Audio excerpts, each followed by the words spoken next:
are live at Rush-Henrietta High School near Rochester, New York. Only 2 schools in all of Section 5 have won 5 sectional titles in a row. Kendall boys were the second school to accomplish this feat. The first, the 1970 through 1974 South Seneca Falcon boys. More impressively yet, only 1 school in all of Section 5, entirely in Section 5, has won 5 consecutive sectional titles by each the boys and girls teams. Yes, that would be the South Seneca Falcons. The Lady Falcons won 5 in a row from 1999 through 2003 and capped off that 5th championship with a New York State title. Well, the South Seneca Falcons head coach is Heather Mott. She is a 1997 South Seneca graduate, an outstanding athlete who excelled for the Falcons in both basketball and softball under the legendary South Seneca coach Jack Guinan. She then went on to a stellar basketball career at Sacred Heart University in Fairfield, Connecticut. Today, partnering with her assistant coach and husband, Bob Mott, the Lady Falcons are the number 1 seed in the Class 2 C2 classification and have rolled into the finals and on the cusp of a sectional title in impressive fashion. They find themselves facing an upstart Perry team who, despite being only the number 7 seed, have fought their way to today's championship game with their coach Courtney Kingston exuding confidence and stating no fear in attempting to derail the high-flying, or maybe more appropriately, very fast and exceptionally quick and hungry Lady Falcons. Good morning, everybody. Welcome to Section 5 Championship Basketball. I'm Dave Barnick, delighted to have alongside of me for the color commentary of today's South Seneca Lady Falcons versus the Perry Yellow Jacket game. That would be Dennis Leahy, no stranger to basketball on a high school or collegiate level. Dennis, welcome to Finger Lakes 1, and glad to have you alongside me. Thanks for having me. This is awesome. This is great. And you know both the experience of playing big-time basketball. Your senior year's team made it down in Section 9, and I wrote that down somewhere, at Burke Catholic High School in Goshen, New York. You lost a heartbreaker in the Class B finals, so you know both the joy of getting to the sectional finals and advancing, and you also know the heartbreak. Absolutely. And you see all these people here. It's just a great environment for high school sports, and this is really what it's all about, is to try to just have the keep lasting another day, keep playing with your friends and enjoying the great high school sports. And of course, the winner of today's game will go on to play the winner of the game following today. There's a 1 o'clock game between Calmum and Avon. That's the C1 classification. This is the C2. Those winners play Wednesday night, and girls basketball official in Section 5, Tim Lincoln, the Waterloo coach and native and teacher, has assured us that game Wednesday night will be played at Canandaigua High School. So that's a much closer venue. We hope, of course, that our local girls can make it all the way there and beyond. And they've been impressive, Dennis, this year. Yeah, absolutely. You just start with the record. They played everybody tough. And something we talked about is how are they going to control the pace early on. They want to move up and down the floor. Perry wants to kind of slow it down a little bit. So early on, emotions running high. How is South Seneca going to come out and control the pace of the game? Well, South Seneca loves to do their pressure. They love to press. They love to run. They start an enviable position for their coach, Heather Mott, all underclassmen. So the fact that they won the league going undefeated at 14-0 and 19-3 overall, very impressive. And Dennis, as you know, their losses came against larger schools. Absolutely, and that's why you schedule those games, is to get the experience under your belt, when it comes to the playoff time when they really matter. So we're delighted. This has been a long week of Section 5 basketball, boys and girls. Some disappointing results if you're rooting for the Finger Lakes teams. Jim Sinacropi along with Zach Young last night at the Big House, the Blue Cross Arena, or as I like to say sometimes, the Blue Cross Your Fingers Arena. East Rochester fell in the early game to Early College, and then in the nightcap, the North Rose Wolcott boys just simply could not get on track, losing to Wellsville, who I think won for their second consecutive time, right, Jim? Jim has been the road horse, the workhorse that you may expect just from by virtue of all the games he's been covering. But I can tell you don't know the half of it as far as the planning, the traveling, and all the other schematics that go into scheduling games all across Section 5. Unfortunately, as we see one of our cameramen, one half of the fabulous Hunt brothers, Jason Hunt, here to my left, to our left, and fortunately so far the winter weather has been fairly kind to Section 5 travelers, with an exception here or there. We've got a good crowd on hand for this game, particularly on the south side, Seneca side of things, Dennis. Yeah, it's great to see early game, long ride, but it definitely hasn't bothered the fan base at all. Well, the Perry Yellow Jackets entered the sectionals with just a 10-up and 9-down record, 10-9, although they've won 8 of their last 10, including their last 5. They took a relatively close game at halftime before really blowing out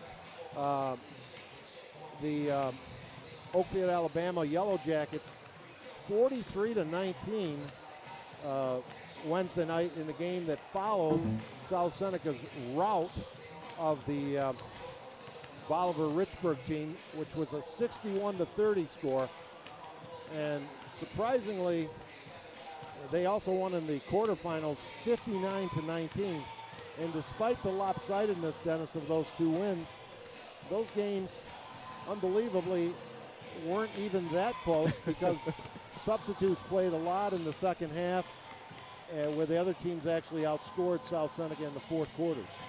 So that's pretty impressive. No, definitely. I mean, you just, like I started off, you go through the schedule, who they've played, and then the results. I mean, it's within their class. No one's really been able to play them close. And, so a little different sitting on this side of the court, obviously, for you, Dennis, but you must remember going back and maybe even getting a few butterflies or goosebumps yourself as you head into a championship game and recalling those sectional days and competing as you did. Yeah, absolutely. So absolutely amazing times, and it's all about how you can control that emotion and how you can use it and harness it and just feed off the crowd, but at the same time be under control, execute the game plan that you have, and that's going to be crucial today for South Seneca if they want to get a win. I mentioned in the opening that Jack Guinan was the legendary coach. He was my coach. He was Heather Mott's coach. He passed away a couple of years ago. He was my next-door neighbor for many years. His wife, Pat, very good friend of mine, is in attendance here today, and she has termed this team of South Seneca Lady Falcons as the Chariots on Fire team by the brand of basketball they play, and she knows a little bit about what she's talking about. Absolutely. We have the starting lineups coming your way in just a couple of minutes as we see 2 minutes on the game clock. This game's scheduled to tip off at 11 a.m. And we'll remind our listeners that you can also catch the video portion of this game in its entirety, possibly tomorrow, but definitely by Monday. And you can, of course, one of the great benefits to having games on Finger Lakes 1 is people can archive, they can tune in across the country if they wish, actually internationally if they wish, but they can also watch the game later. Players love that, family members love that. Go to a game, you want to check something out, and we're delighted to be here on Championship Saturday in Section 5. Absolutely, absolutely. I mean, you look at the stat lines and you say, hey, South Seneca should probably win this game by 10 or 15 points, but that's the great part about playoff basketball. At the end of the day, you got to go out and do it, and it should be a great test. Well, starting for the Falcons will be Kelsey Shawless, Skylar Shawless. Yes, they are sisters. Kelsey, the junior, Skylar, the sophomore, and their cousin, Bailey Mingus, also a junior, and the big girl in the middle, Emily Lavarnway, and Mackenzie Kenyon, who is coming up on a milestone. We'll let that go for a while, but that is the typical starting five. I think we're going to have.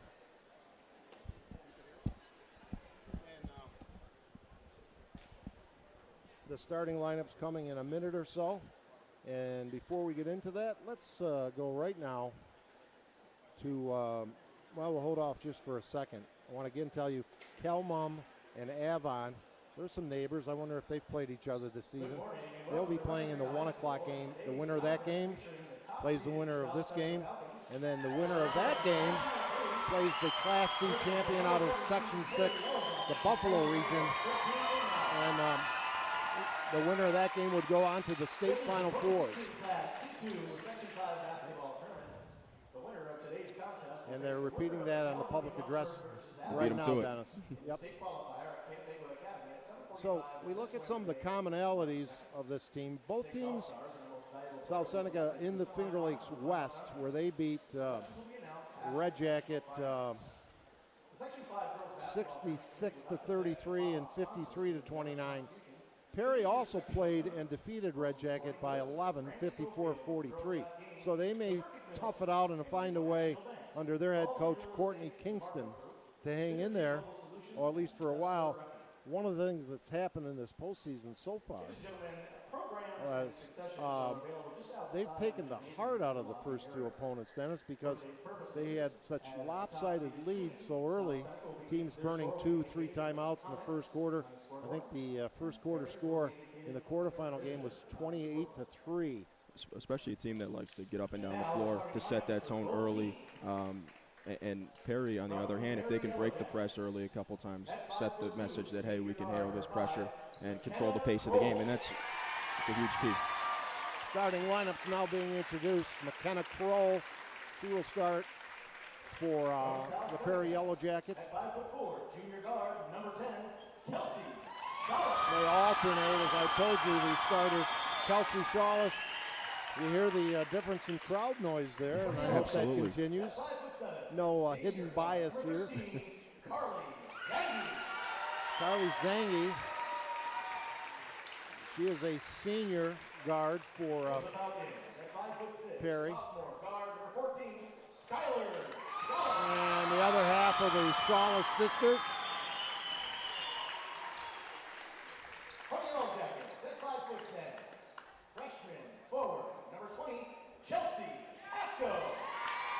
And Chelsea's really one of the three players for Perry that are averaging in double figures. Only a freshman, by the way. Averaging 11 a game. It's pretty impressive. Good round of applause for the very talented, athletic, and the tallest starter for South Seneca at about 5'10", Emily Lavarnway. Number 21, Rachel Evans. Rachel Evans, leading scorer in the semifinal win. 13 points, 12 boards. At 5'5", junior guard, number 20, Mackenzie Kenyon. Here's a crowd favorite, although the Falcon fans love all their girls. Mackenzie Kenyon, all-round three-sport athlete. Not to be confused with Mackenzie Finenzio, which was actually wrongfully printed early in the year in a local newspaper. Not the Finger Lakes Times. So. All kidding there.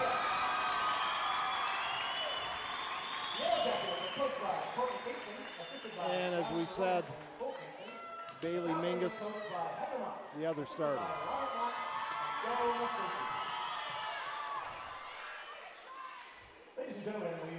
So we'll take a break now and be back with the tip-off of today's championship contest right after this.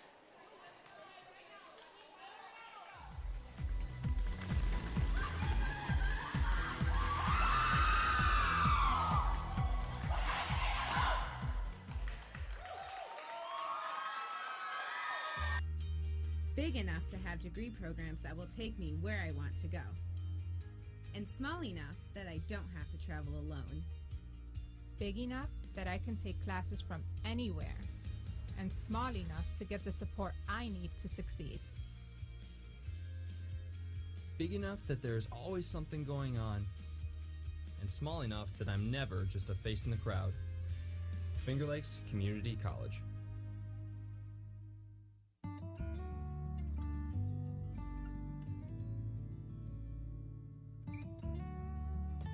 Wisdom passed on from generation to generation.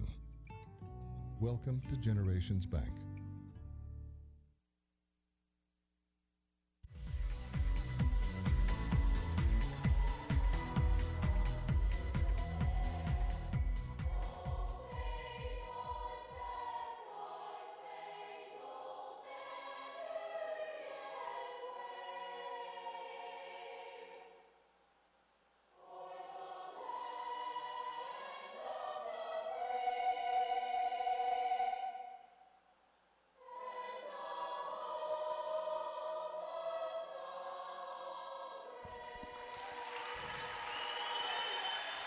We are delighted to be bringing you today's contest. The Perry Yellow Jackets, the South Seneca Falcons, here in Rush-Henrietta High School. A cool but decent late February day outside. We expect things to warm up in a hurry inside. A little David Bowie music, if we could cue up pressure, because that's what the South Seneca girls love to apply as they take on the opponents. Perry, a game group, a confident coach. We'll see if they can handle the pressure of the Falcons, who are really rolling very well right now. And the game is underway. Tap out of bounds. And it'll be Perry, who are clad in their navy blue jerseys with white numerals and gold trim, against the home #1 seeded Falcon uniforms. They're whites, black trim, gold numerals. Out front with the basketball is Kroll. We see the man-to-man pressure applied. Good passing inside, now knocked away and stolen. First turnover of the game. Kenyon with the basketball, gives it off to Kelsey Shawless, who directs traffic. Man-to-man, behind the back dribble, driving, stop it. Maybe could have taken it all the way. Lost out of bounds, turnover the other way. McKenzie off her foot. Maybe a little jitters for both teams early, but we see that full court pressure being set up and creates yet another turnover. No score. If you're just joining us, happy that you are. Dave Barnick along with Dennis Leahy from Rush-Henrietta High School in Henrietta, New York. Mackenzie Kenyon will inbound underneath her own basket. Looking, looping it to Lavarnway. Stop and pop, not good. Her own rebound, in and out, and we got a rebounding foul. I think they may have got Lavarnway. That ball was halfway down, Dennis. Absolutely. You got to like to start for South Seneca. Maybe a little bit of nerves, but Perry certainly hasn't been able to break through some pressure. And here's another steal. Layup missed. So the turnovers have been created, but South Seneca not converting yet, as we're 50 seconds into the game. Down court quickly. Turnaround jumper by Perry's Evans is no good. Knocked out of bounds, and Evans for Perry will inbound, facing Mackenzie Kenyon defensively. They go left side to Alicia Pasco. Her shot is nearly an air ball, just grazed the rim. But Perry has a shot from the outside, blocked. And knocked out of bounds. Perry will get yet another try. Early on, great activity by South Seneca, even in the half-court set. I think the adrenaline is pumping mightily through the veins of all these girls. Here's the shot from the outside, no. A collision and a Perry foul will go against Chelsea Pasco. And that's an important thing to point out, as the first personal against Perry is called, Dennis. Perry only suits 8 players. It's incredible. I don't think I've ever seen that many. I believe they had 7, and they pulled actually a JV up to get to 8. Really incredible. Sydney Bell, the sophomore, up from the JV teams midway through the season. Here's a fake shot. by Mingus. Now they swing it around. Bad pass, but Lavarnway gets it. Corner, Mackenzie Kenyon's first shot. Bullseye! And it's a 3-ball. And a lively public address announcer, and I like it. Pressure continues. South Seneca draws first blood. And yet another turnover. The pressure continues. Dribbling with it out front, Skylar Shawless, the sophomore guard. Bounce pass, they try to go. Lavarnway knocked out of bounds. It'll still be Falcon ball on the far side of our broadcast location. We are on the baseline. So the Falcons are on defense when Perry has the ball nearest us. Right now, they inbound. Mingus dribbles right side, man-to-man, knocked out of bounds. Pretty good defense by Perry. You can tell they're well-schooled in the fundamentals. The question is, can they keep up with South Seneca, who's just been blazing a trail here in the postseason. And there's a bad pass. Lavarnway wasn't ready. And here comes Perry the other way. This is Zangi. Out front, Pasco, and a throwaway. I do not believe Perry has seen a defense like this, but Heather Mott, not all that happy with the team's offense, calls a good timeout, Dennis, to settle down the troops. Absolutely. 3-0 is the score. South Seneca in front, low scoring early. And if federal loans are not enough to cover the cost of your college education, the private student loan available through Generations Bank can be the answer to your funding needs. Learn more online at mygenbank.com or call them at 315-568-5855. We want to thank Generations Bank, all of our sponsors today and throughout the basketball season for giving us the ability to bring you all of these high school games, boys, and today, of course, the girls' championship contest. As after the Falcon timeout, Kelsey Shawless brings it up court to Kenyon. Kenyon left side, cross-court dribble to Mingus. Bottled up, looks for help. Swinging it out, and around the corner, Mackenzie Kenyon again, it's short. Goes after, and her own rebound can't get it, and Perry comes the other way. Only down 3-0, one possession game, low scoring early. Stolen by Kenyon. Here come the Falcons, down court break. Their first of the game, laid up, no! Rebound, however, taken by Shawless. Out to Mingus for the long three. Doesn't get it, back irons. Rebound Kenyon off the glass, and no!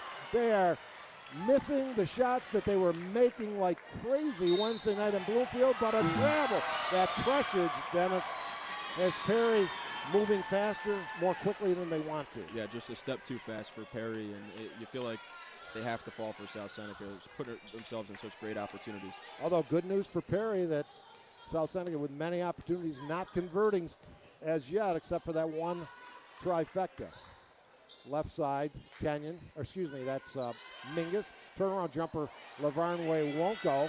Back irons, that's where I'd like to see her work on some other low post moves, and I'll bet she gets them. She's only a junior. An entire 5 of underclassmen. Dribbling through traffic, bad idea, yet another Perry turnover. Here comes Kelsey Shawless, and she turns it right back. Button, who's got the button? Here come Perry, and they break the press nicely. Kroll with it, now double teamed, near their own half-court stripe. Driving, stopping, not getting a shot off, and knocked out of bounds. 12 seconds left on the shot clock. A low-scoring, very low-scoring first quarter. Defense on both sides in the half-court's doing well. Long bomb from outside, doesn't get it. Rebound fought for. Lavarnway cleans the glass. Windex City, and here comes South Seneca's Skylar Shawless, the sophomore. Long shot from Mackenzie. Rims no. Good hustle by Lavarnway, but she lost it out of bounds. Now this could work the other way. The Falcons have really demoralized teams in this postseason. The fact that they're not getting off the skids could be a big boost in the confidence of Perry here, even though Perry has yet to score. And there's a reach-in foul on Mingus as she tripped up Alicia Pasco, who's pretty good quickness herself, had 5 steals in the semifinal victory against Oakfield, Alabama. In the half-court offense there for South Seneca, you'd like to see Kelsey Shawless just get to the basket more.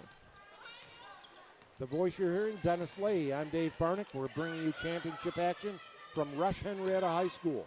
Here's the stop and pop. Swish. The basket by Chelsea Pasco. And it's a 3-2 contest. I don't know if South Seneca has trailed in the postseason yet. They're up by a point here. Incredibly low scoring opening. Shot is taken and blocked. That was Shawless. Kelsey, here's the rebound. Another partially blocked shot. And here comes Perry. A chance for the Yellow Jackets to take the lead. They get it up court. They have an opening. And a foul. And just missing the basket. It was kind of like an indecisive defensive move by Bailey Mingus as she bumped. Rachel Evans will go to the line to shoot 2. If that's the way Perry's going to break the press, though, to try to throw it over the top like that, you almost live with that. Yeah, that was a good play. And a foul shot is made. We are knotted at 3.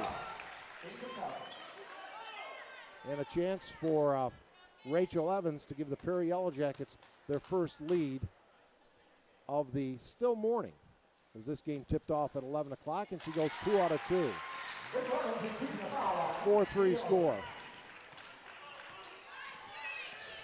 Bailey Mingus, that's her second for South Seneca, second foul. Usually Laura Wyckoff, one of the first girls to come off the bench, and no signal for that as yet. South Seneca now, for the first time today, operating at a deficit, trailing by a point. Kelsey Shawless, again, just a junior, all underclassmen, fires up a bomb, won't go. Rebound battled for. Shawless has the deep ball, gives it to Mackenzie Kenyon. Left baseline, throws up a runner, won't go. Forced it a little bit. And here comes Perry the other way, and right, Dennis Leahy with a great hands. I was there if you weren't. I didn't want to fight my teammate for the ball as the ball was slapped out of bounds under the baseline right near us.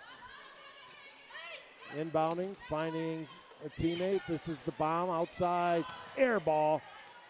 The shot was no good by Pasco. Here come the Falcons. Bounce pass. Kelsey Shawless taking it to the hoop, throws up a teardrop. No. Rebound Lavarnway. No. And she cannot get it going. The Falcons, an amazing turnaround from their games in the semis and quarters on the rebound, and that's going to be a travel as Lavarnway was tripped up by her own teammate when she had the ball off the defensive board, and that gives it back to Perry. Looking to inbound, Rachel Evans bouncing. Nice pass, inside shot is knocked away. That was Pasco down court quickly. Layup up and missed yet again. And hanging her head just a little bit was Shawless. Shot no good. Second rebound no.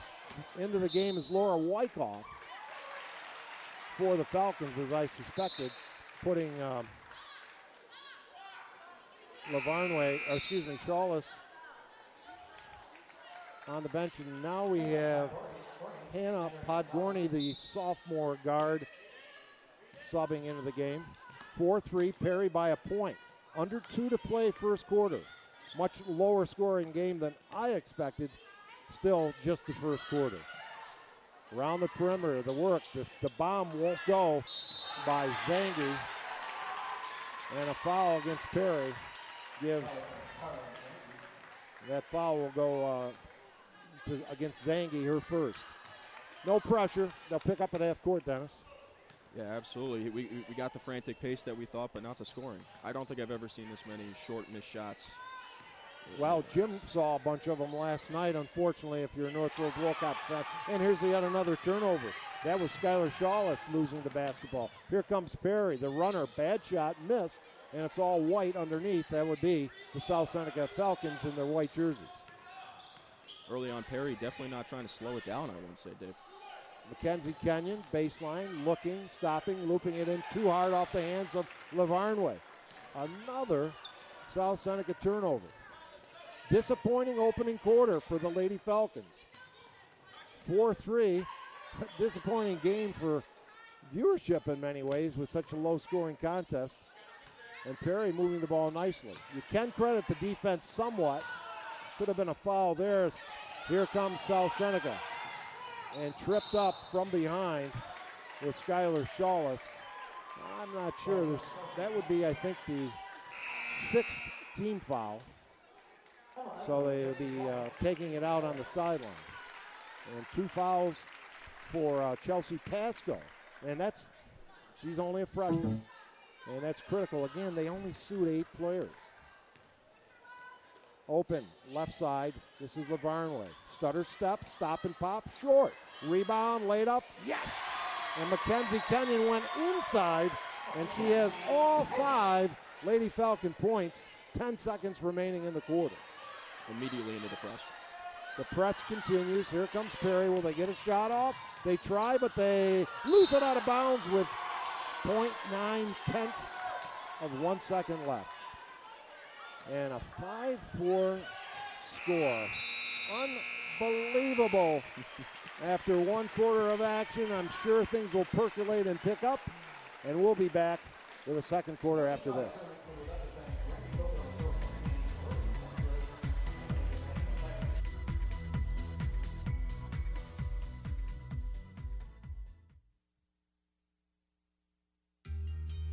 Big enough to have degree programs that will take me where I want to go. And small enough that I don't have to travel alone. Big enough that I can take classes from anywhere. And small enough to get the support I need to succeed.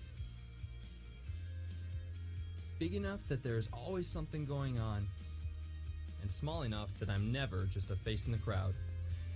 Finger Lakes Community College.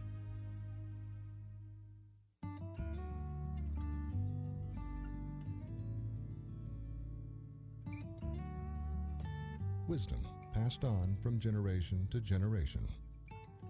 Welcome to Generations Bank.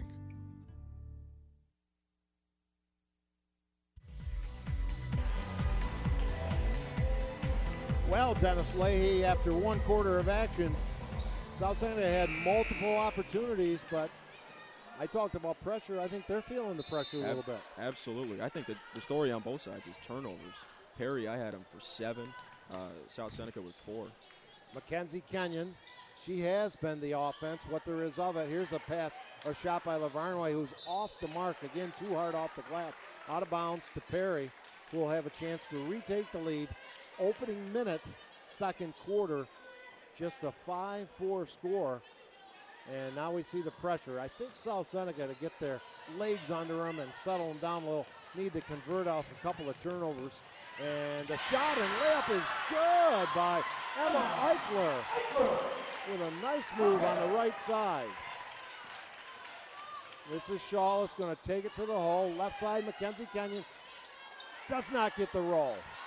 6'5" Perry, tie up, jump ball, and that was nothing. It just the girl went down hard from Perry. By the way, if you're listening, expecting to actually see the game, you will be able, after today, possibly tomorrow, but by definitely Monday, if you wish to view the video and audio together, we'll be able to bring you that at any point that you choose to tune that in.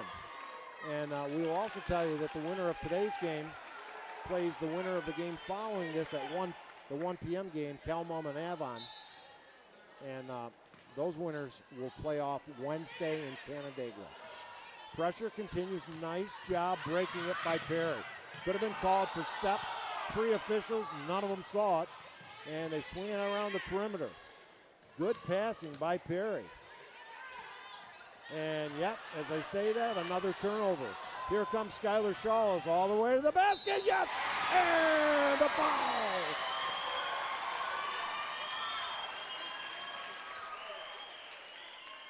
So the basket by Skylar Shawless. She becomes the first South Seneca Lady Falcon to score, other than teammate Mackenzie Kenyon gives the Falcons the lead back by a point. She's at the line trying to convert the three-point play. Doesn't get it, and Perry comes down with a board. Jessica Kelly with the basketball. Against pressure, breaking it nicely. Pretty good group of athletes by Perry, Dennis. Absolutely. Last 3 times. This is the blueprint if you want to break the press. Turnaround jumper, no. Lost out of bounds. To who? They're saying it'll be South Seneca ball. And Laura Wyckoff, one of the few seniors on Heather Mott's team, will inbound. No pressure. They'll bring it up over the timeline. Skylar Shawless off that pretty drive a moment ago has it. Man-to-man defense by the Yellow Jackets. Bounce pass, corner, little Podgorny stop and pop, no. A little bit too hard, fought for, rebound, who's got it, scramble, jump ball, possession arrow. We'll keep it right with South Seneca. Again, from our vantage point, from the far side of the court. 7-6 your score, 6:21 remaining, second quarter. I like what the officials are doing, letting them play a little bit. Low-scoring Both sides. contest continues thus far, much to the benefit, one would think, of Perry. Here's a shot blocked. That was Mingus. And the rebound by Perry. And here comes Pasco. Open down court, but a steal. That was Wyckoff. And then losing it is Podgorny. And here comes Perry the other way. Stop and pop. The teardrop runner is good by Pasco. And it's 8-7 Perry. Well, they may be the number 7 seed with a 12-9 record, but they're giving the Falcons all they want at this point in the game. And re-entering the game with 2 fouls, Kelsey Shawless. Podgorny will go back to the bench. Emily Lavarnway getting a break on the bench as well. And the Falcons operate. Down, nice, off the glass, and man, what a pretty move by Shawless. And that was Kelsey who just got back in the game. Key there, getting to the basket, north and south. Pretty move, and a steal. And the bounce pass, open on the other side, didn't see her, didn't matter. Basket, South Seneca. Perry has seen enough and calls a timeout. And I didn't quite catch who scored that last hoop. I believe it was. Well, Shawless, 1 out of 2, will credit Kelsey with that. One wears the long stockings, one does not. Yep, thank you, Jim Sinacropi. Always on top of things here at Finger Lakes 1, and he'd better be. He's the owner-operator. Just a little run, 3-point lead. Believe it or not, the largest of the night since the Falcons, or the day, since the Falcons scored first with a 3-pointer. And a good timeout, I think, by Courtney Kingston. She doesn't want the Falcons to get their running game going. No, and he just felt, Dave, like it was a matter of time before these baskets for South Seneca had to start going in. The pressure has to pay off. When they initially break the pressure, Perry does pretty well, but sometimes when they get it into the front court, they have additional problems. And there, as I say that, an example, Mackenzie Kenyon, breakaway layup is good! Mackenzie Kenyon, steal and a basket. 7 in the game. Here's the outside shot. Forced up a little quicker than they'd like, but Perry the long rebound. And they throw it away. South Seneca leading by 5 with a chance to extend it here. Laura Wyckoff will inbound. It's her, Mackenzie Kenyon, the Shawless girls, Skylar and Kelsey, alongside their cousin, Bailey Mingus. Good. South Seneca smells blood here. Long way to go. We're just not even midway second quarter quite yet. Kenyon drives, stops, hit the side of the basket. Here comes Perry the other way. South Seneca is back. Driving the ball is Pasco.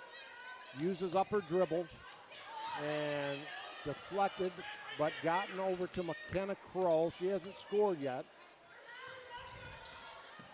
Inside feed, good passing, layup, no. Double dribble called, and that will negate what would have been a basket by Pasco. By Alicia Pasco, I should say. There are 2 Pascos on the team. I would assume they're also sisters. 13-8 your score. Midway now, we're coming down to the 4-minute mark of quarter number 2 at Rush-Henrietta. Looping pass, Anticipated and batted away by Perry. Dangerous pass. Kenyon was running the baseline, and that's the kind of pass that gets you in the doghouse with the coach. Lackadaisical. Get the ball, take care of it. McKenzie will look to inbound. Loops it out deep. Open. Skylar Shawless doesn't get it. Rebound, loose ball. And it's taken away by McKenna Crow. Down court, Perry trailing by 5. On the perimeter. Outside, three-pointer. Doesn't go. Rebound, Shawless. And quickly, Skylar up court, driving. Throws up a runner. Yes! The lead is at 7. A few chips in the armor right now. Long down court pass. Knocked out of bounds by South Seneca. Leahy with tremendous hands as my broadcast partner. Again, but that was to you. Yeah. I could have got it. Perry's only answer their press. Throw it over the top and hope they're successful and they get the ball into the middle of the court under control.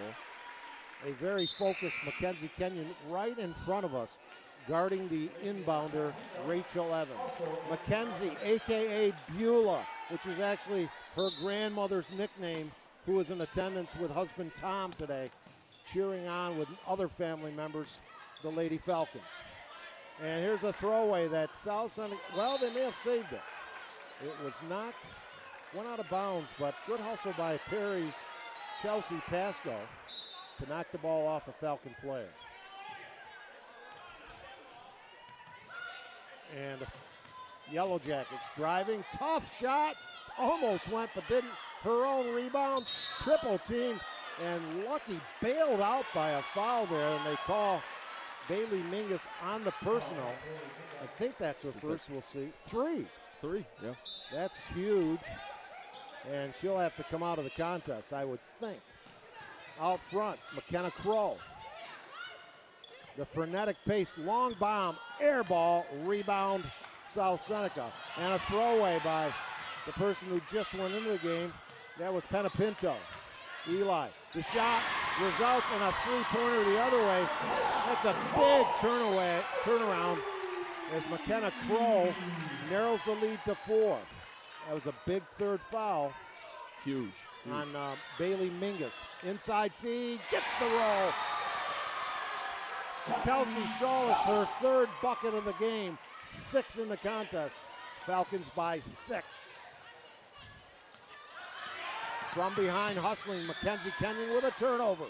I mean, she creates a turnover, then a jump ball. I think it'll stay here.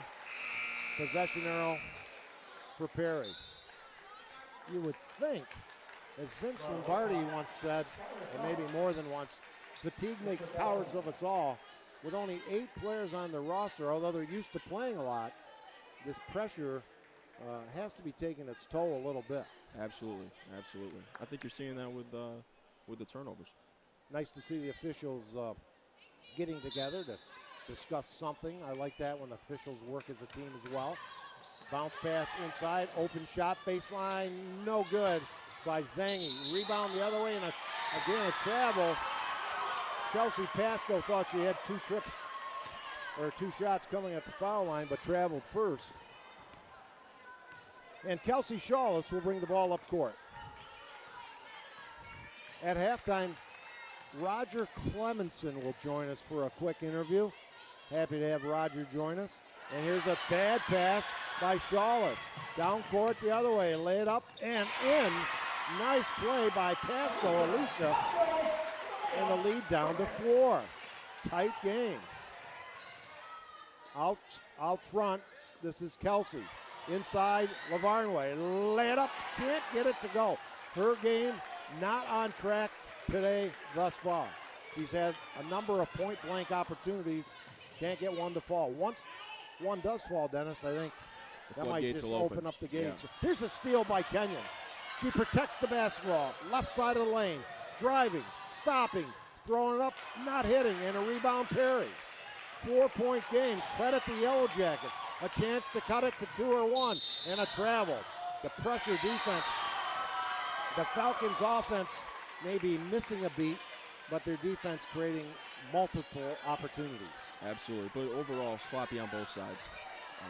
I'm sure for both coaches, a big point for the second half will be taking care of the basketball. We had a 5-4 game after one quarter. Scoring has picked up somewhat. 17-13 now, a minute to go. Kenyon thinks about it, drives baseline, passes it, and knocked out of bounds. Another. No, it's going to stay down with the Falcons underneath their own basket. Mack will inbound. Looking. Finds help in Lavarnway. Tricky dribbles. Gives it inside. Lay it up. Missed badly. Jump ball. This time, South Seneca gets another opportunity. A somewhat nervous Heather Mott pacing the sideline for the Falcons. The Falcons fans got to be a little nervous too, as they've been treated to blowaways, laughers, but not today. Inside Lavarnway, lost it, gets it back. Right side, Shawless. That's Schuyler. And the shot clock goes up without a shot. Clearly Perry, their pressure, affecting South Seneca's efforts. Absolutely. The other voice, Dennis Leahy. I'm Dave Barnick. 35 seconds left in the quarter. 4-point Falcon lead, but Perry has the ball. They had the ball. They lose it. Down court, Shawless. Stop and pop. Doesn't get it too hard. Rebound, Lavarnway. Gives it up. Outside bomb. Won't go. The shot by Schuyler Shawless and rebounded by Perry, but losing it. And a travel is called. Nope, timeout. Timeout, Perry. 17-13.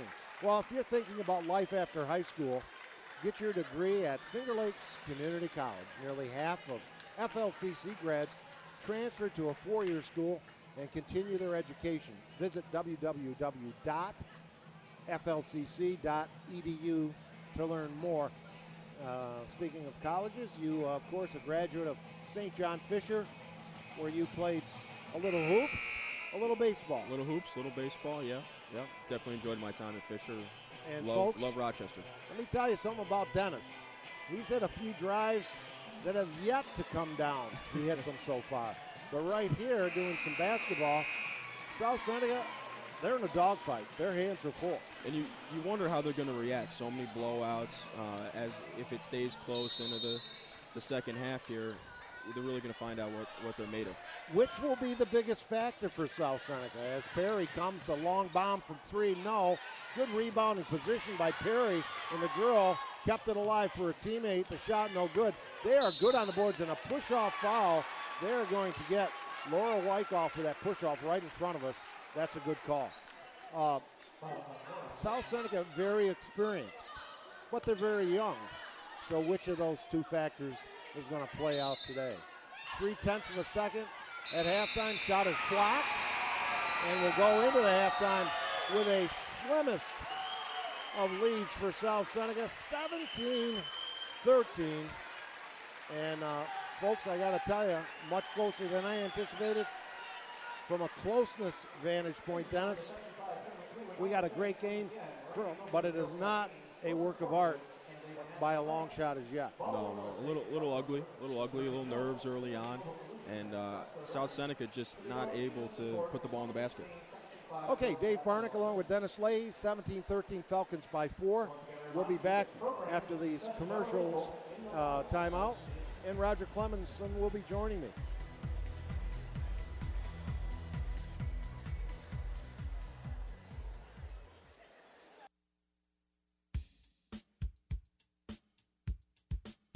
Tonight's live broadcast of Section 5 High School Basketball is brought to you by Generations Bank. Federal loans not enough to cover your college education? Learn about the private student loans available through Generations Bank at mygenbank.com. By Finger Lakes Community College. Thinking about life after high school? Get your degree at Finger Lakes Community College. Dr. Rod Littlejohn Orthodontics. Celebrating over 30 years of smiles with style and proud to support our area high school athletes. UR Medicine and Thompson Health, medicine of the highest order. Dobbins Pharmacy, serving their customers in downtown Lyons for over 50 years and 3 generations. By Finger Lakes Partners Insurance, with offices in Geneva, Victor, and Waterloo. Trust someone who lives in your community. Ferrara Lumber and Building Supplies. Plan your next kitchen or bathroom remodeling project at ferraralumber.com. By the Newark Pilots and Geneva Red Wings of the Perfect Game Collegiate Baseball League. Penny's Place Family Restaurant. Large portions and home-cooked meals in the Liberty Plaza between Seneca Falls and Waterloo. By Jimmer's Auto and Stevers Garage. Late model cars, trucks, and minivans on Fall Street in Seneca Falls. By Finger Lakes Construction. Building structures for a wide range of applications with state-of-the-art design and flawless execution since 1969. Fred's Place. Great lunches served daily in downtown Seneca Falls and $1 tacos every Monday night. And FingerLakes1.com digital marketing. Building, maintaining, and hosting great websites for local businesses since 1999.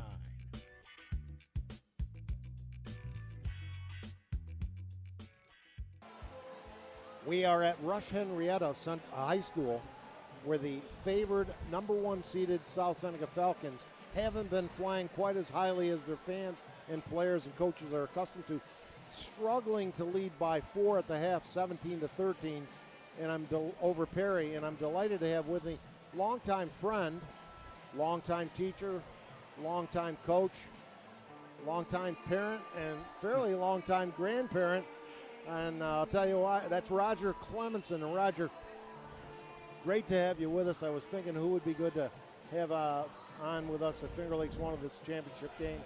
What's your assessment of this first half?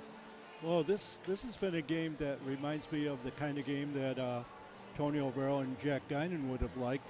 Good pressure defense and man-to-man defense by Perry. And South Seneca plays that good pressure. So, obviously, for the people who don't know you, you coached basketball a long time. You coached basketball a long time, football, probably some baseball in there too, I'm guessing. I did one varsity year, yeah. And lacrosse. Obviously, the experience makes it a little bit easier, but when, as I always say, it's an entirely different ball game when you have a child of yours playing. In your case, not one, not two, but 3 grandchildren who start for the Lady Falcons. What's that like for you? Oh, it's a pleasure. Is it nerve-wracking at all? It is. Right now it is. Most of the season, not. The girls have played pretty well all season long, and they share the ball to one another, and they make their layups. So, in the first 2 games, Roger, of the sectionals, I thought they not only dominated the games, but they really early took the heart out of these other 2 teams. That hasn't happened today. No, and that's the scary part. I've seen these kind of games. You know, I've been involved in basketball and coached in 5 different decades. It's hard to believe that. All that stuff just means you and me knowing you that long means we're old. We are old, but it's fun to watch these games, and just when you think you've seen it all, you haven't. So it must be some interesting conversations. I would say the community's pretty revved up for this group of girls. Yes, they are. There's something pretty special.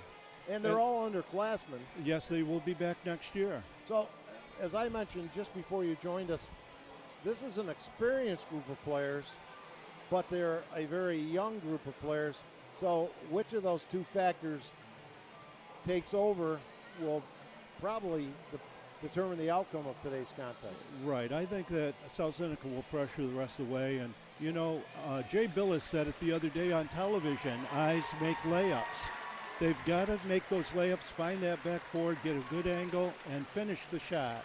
And they both teams have had a lot of turnovers, but the point-blank shots that South Seneca has missed, their shooting percentage, and I kind of feared this as well as they shot against Bolivar Richburg, that I hoped we wouldn't have things evening out here today, but that's what's happened. That's what's happened, and sometimes you just got to play good defense on every court you go to. Now, going back with your experience, we'll let you go here in a minute or so. One of the things that must be gratifying to you, especially with the granddaughters, is not the emergence now, we're past that, but the growth of girls sports in the high schools. Oh, David, you're definitely right. I remember when girls started in the 70s, and it's nothing like today. We thought, girls basketball would never catch on. It's played at a high level. It's a lot of spectators, and I couldn't be prouder of those granddaughters. They love it. Well, I hope your granddaughters go home very happy today. And as another friend, Steve Veeder, who did a great job at South Seneca, now at Lions, Section 5 time is special. I hope your granddaughters go home happy. Yes, That'll thank make me go home happy as yes, well. Yes, I know it. And I know they've worked very hard to get to this point and have had a great season. Yes, they have. And they need to cap it off with a sectional title. Definitely, David. Well, we're hoping for a good second half. Well, thanks for joining us. Roger Clemenson, teacher, coach, parent, grandparent of a lot of good athletes, hoping the Lady Falcons can do what they have to. As Jack Guyna's daughter Annie just walked by. And Steve Veeder, you make a nice couple, by the way, just so you know that. So Dennis talking to Jim Sinacropi during those moments. We're happy to have Roger with us. You've had time to think about things for a couple of minutes. I think the missed opportunities and the turnovers are the key. Absolutely. I think South Seneca just needs to take a breath and realize that, they've had so many great opportunities. They've played so hard. They've played great defense. They've really controlled the pace of the game. Perry only in moments has shown that they've been able to break the press. So I think South Seneca's in a good spot, but at the end of the day, they got to put the ball in the basket. Yeah, and when I talked, I had a lengthy meeting with Heather Mott Friday, and she mentioned defense. Play defense one step of the way, get back to the bus, go on to the next step. So defense is keeping them in the game and have them with that slim lead right now. Absolutely. I think the key player for South Seneca in the second half is Kelsey Shawless. How can she control the ball in the half court, break down the Perry defense, get the ball to the playmakers, and I think she's a key player to watch in the second half. A surprise, I think most people expected South Seneca maybe not to romp like they did in the first two games of this postseason, but to be comfortably in front and win going away. They still may do that, but Perry looks pretty poised and well coached themselves. Absolutely. They're ready to play, that's for sure. You do wonder with so few players. Again, South Seneca has Bailey Mingus with 3 fouls, and I think it was Kelsey Shawless with a pair of fouls. Foul situations and stamina could play a role. Absolutely. I mean, we've talked about Perry, having 8 players but short rotations, I think, for both coaches, though. Not a lot of subbing. South Seneca had to, obviously, because of the 3 fouls with Mingus, but with this pace and short rotations, both teams are going to get tired. Well, we're about ready to tip off the second half, 17-13. Perry begins the game with the basketball, and it'll be Pasco with it. Alicia, left side, gives it over to Zangi, dribbling out front, right side to Crow. McKenna looking, taking their time. The bomb from outside is missed, but the rebound also missed, and Lavarnway clears the boards. The Falcons would love her to get on track. Big pick by South Seneca. Looping pass, nearly stolen. Kenzie had it out to Mingus. Had an opening if she wanted it, didn't. Shawless, baseline, drive, stop and pop. Yes! Kelsey Shawless, the junior, with 8 in the game. The lead back to 6. That may not sound like much, but it equals the largest in the night. And a jump ball call. A little bit of a break there. I was fearful with a little reach in, might have a South Seneca foul. Could have gone either way. Possession arrow to the Falcons. Mingus, the 2 Shawless girls, Emily Lavarnway and Mackenzie Kenyon out there for Heather Mott South Seneca Falcons. Stop and pop. No.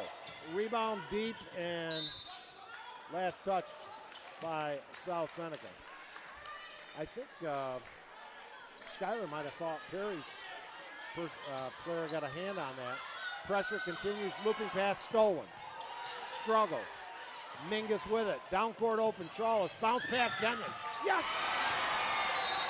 And Perry has seen enough and calls the timeout.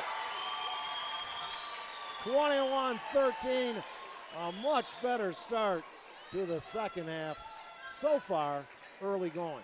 The activity on the defensive end for South Seneca, and getting Mackenzie Kenyon going with a layup. Hopefully this could just bring a nice second half. Kelsey Shawless has had a great game for them, handling the ball, scoring when things were running dry, and that great pass right there. That baseline move she had right in front of us, just her getting to the rim, like I said before, just it really opens everything up, because Perry has played a good game defensively in the half court.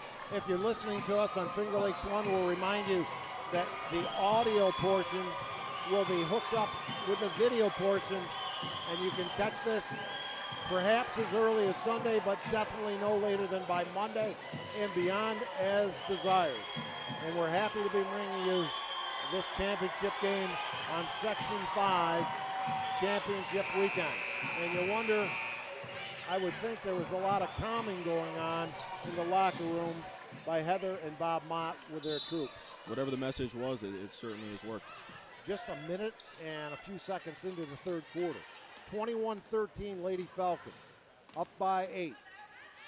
Perry has afforded themselves nicely, particularly defensively. Turnaround, open, not getting the roll. Point blank shot missed by Perry, and here comes Lavarnway. Leaves for Skylar Shawless. Skylar driving, stopping, back out to Mingles. Puts up a rare shot, doesn't get the roll. Good looking shot, just off the front iron. Pressure continues. I think it might be wearing a little bit on the Yellow Jackets. Good defense in the double team. Inside feed. Great ball work by Perry, but the shot is missed. Rebound, and South Seneca girl went down hard at Shawless. She gets up and gets the rebound off the next missed shot. Look at her hustle. And that would be Skylar. Just a sophomore. Right side, Mingus. And she lost it off her leg. Unforced error, as they say in tennis. 21-13. Perry yet to score in the second half. We don't change that with an air ball from out deep. And a reach-in foul. I think it's going to go against McKenna Crow. Classic frustration foul. Things aren't going your way. But, you know, you say an 8-point lead, it feels like 25 the way the scoring has gone in this game. So Perry's still right there.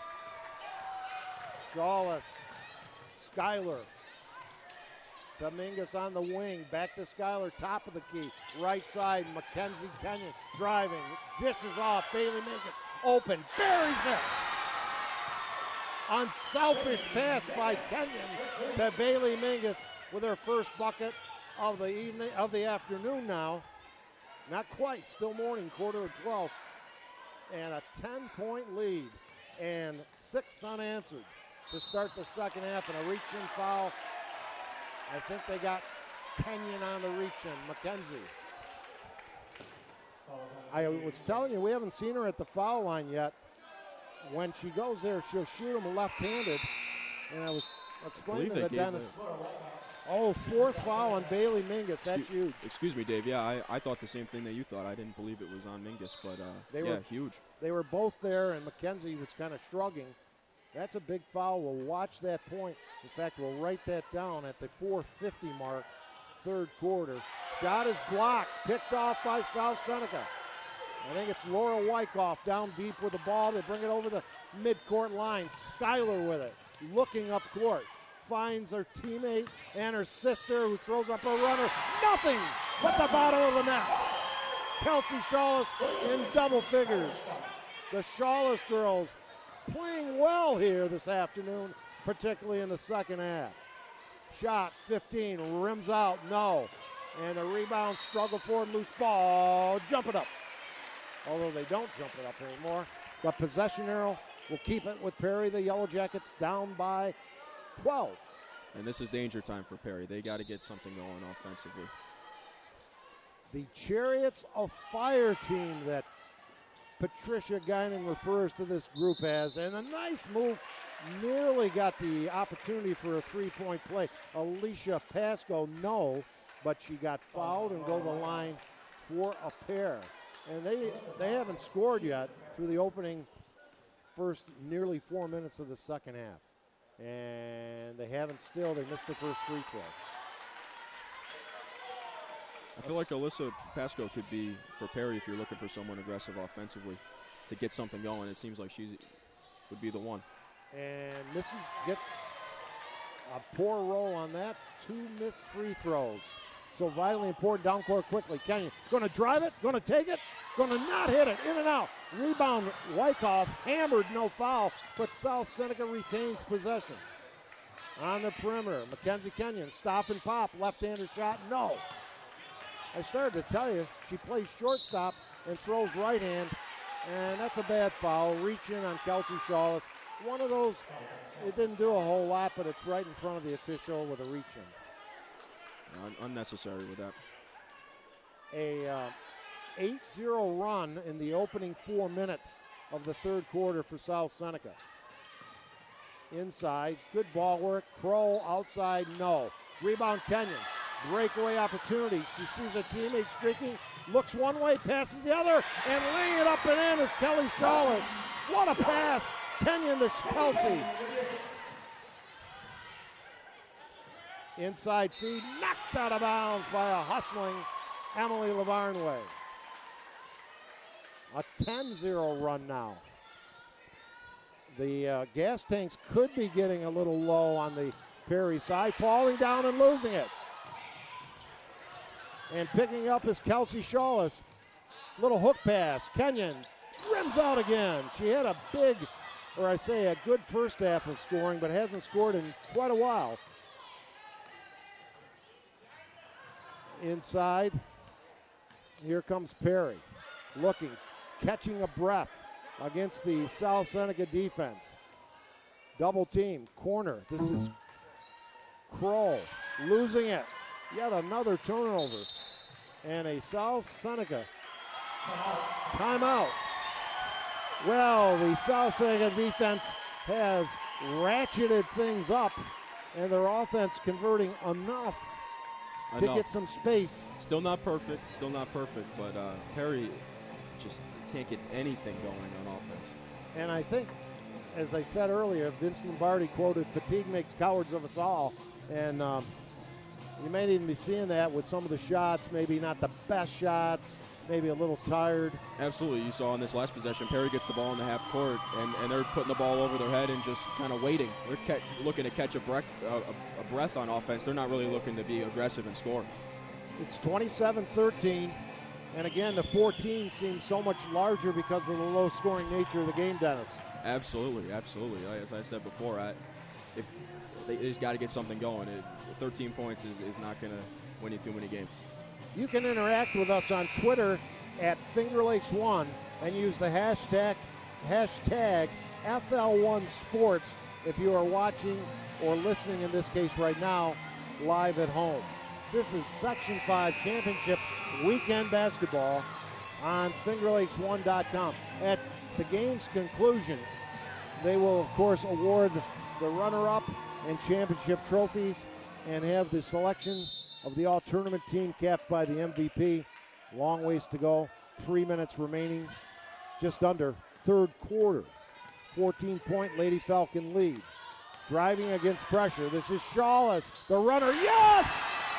Kelsey Shawless on fire with 8 third-quarter points and 14 in the game. She earned that one. Worked through the contact. A steal. Lavarnway want to take it herself. Layup. No, but a foul.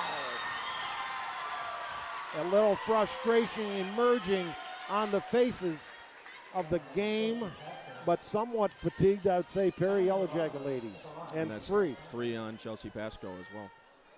They have accorded themselves well. Of course, South Seneca missing tons of layups early. Lavarnway can't get it to drop. A key component of this successful season for the South Seneca Lady Falcons, yet to score here today, missing some good shots, high percentage shots, just can't get them to drop. She is a great athlete, by the way. And she misses another foul shot, but the deep rebound. Shawless, lay it up. No. Lavarnway, lay up. Yes! There's Emily's first hoop of the night. 31-13. A shutout here in the first 6 minutes of the third quarter by the Lady Falcons. Well, the engines may have left the motor outside last night, and the engine got a little cold, but right now it's starting to heat up. The defense is just worn away. Skylar Shawless, tricky dribbles out front, looking, settling down as they're going to run a play. And I'd be excited to say that. An unforced error, lost it off her leg out of bounds. Some good timeouts by Heather Mott, and of course assisted by her husband. I said one of the few drawbacks, kidding of course, is that their 6-year-old son they named Kobe. Me being, of course, the diehard Celtic fan, but a really nice couple, and their little boy loves hoops, as we have yet another forced turnover by South Seneca off pressure. Kenyon dropping it to Wyckoff, outside, Shawless for 3. Skylar with the 3 ball, 34-13. David Bowie on your CD playing pressure. 1.5 to go, third quarter. Dennis Leahy, I'm Dave Barnick on Finger Lakes 1. We needed a Finger Lakes rep to win a championship. The Falcons may be on their way, and yet another turnover. They said that they thought they could handle the Falcon pressure. That has not been the case. Skylar with a steal in the ball. I think that's, check that out again. That might be Sarah Elbro who's in the game. Gives it, here's the runner, no. Rebound LaVarnway, 1 bounce, turnaround, no. Rebound Perry. And South Seneca now getting multiple opportunities with almost every offensive possession. Elbro off the steal, layup, yes! 36-13. Perry without a point, steal. Kenyon looking for help. Finds Skylar. They'll slow it up. 22 on the shot clock. A dominating third quarter performance. And it's knocked out of bounds. The Falcon fans, the game wouldn't be complete without some complaints from the fans. Oh, yeah, absolutely. Perry can't even get the ball over half court. I think they're much less score. I think they're really incredible. Worn out. They are completely done. Kenyon into LaVarnway, looks for help, cross courts it to Elbro. Out to Shawless, still 10 on the shot clock to Kenyon. Driving, stopping, looking, and not ready for the pass. I think it was Laura Wyckoff, bounced into her and stolen, and then she reached in and fouled. That would have capped it off for this quarter. It was 17-13 at halftime, Dennis. It's 19-0 since. If my math is right, and I went Absolutely. to South Seneca, if you couldn't tell. Yeah, I mean, it's the defense is just stifling. It's just completely worn down Perry. Will Perry get a bucket here in the third quarter? No, not yet. Rebound, they get another chance. Maybe steps, not called. Runner, no. LaVarnway clears the iron. She's been dominant on the boards. 4 seconds left. Do they know it? They need to get a shot off. Throw it up. Too little, too late. But not as far as the rest of the quarter went. South Seneca on fire. 36-13 through 3. Woo!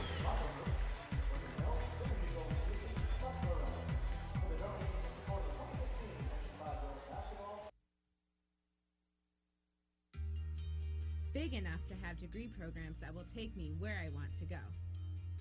And small enough that I don't have to travel alone. Big enough that I can take classes from anywhere. And small enough to get the support I need to succeed. Big enough that there's always something going on. And small enough that I'm never just a face in the crowd. Finger Lakes Community College.